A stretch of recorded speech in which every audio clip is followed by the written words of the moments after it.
Mix by DJ परमेश्वर पिंटू।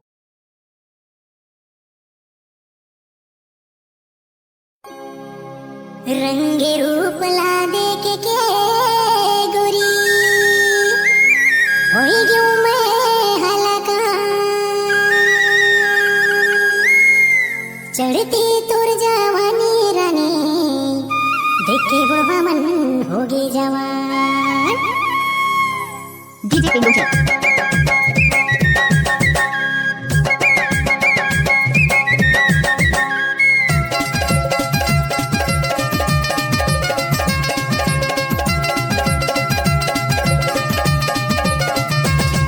तुर चढ़ती जवानी गोरी करती बवाल दे करती बवाल मोला जन कईबे गोरी तुर बने है दीवाना ये जमाना मोला जन कईबे रानी तुर बने है दीवाना ये जमाना मोला जन कईबे।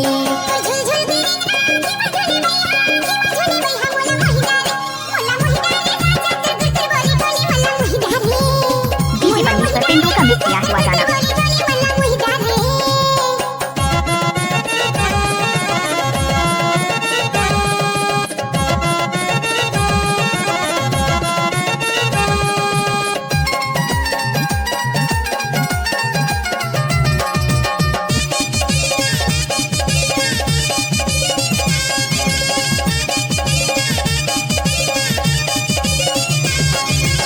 माथे की बिंदिया चमकाते लाली लाली गोरी है गाल में नाकारी तुम नसीली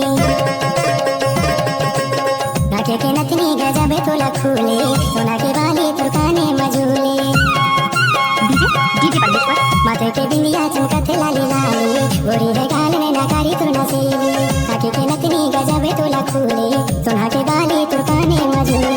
बनतन के निकले शुरू पाउडर ते चुपर के कन्या लचके चोदी झटके मोला जन कईबे गोरी तुर बने है दीवाना ये जमाना मोला जन कईबे गोरी तुर बने है दीवाना ये जमाना मोला जन कईबे।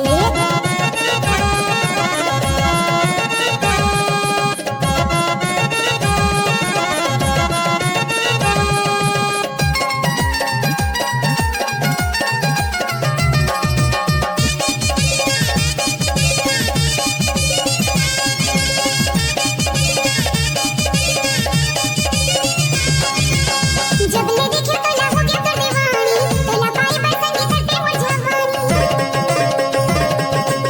नैना की कैसे तय हमारे रे चलाए मोरी अनी अम्मा तय हरा जमाया ही जगाए।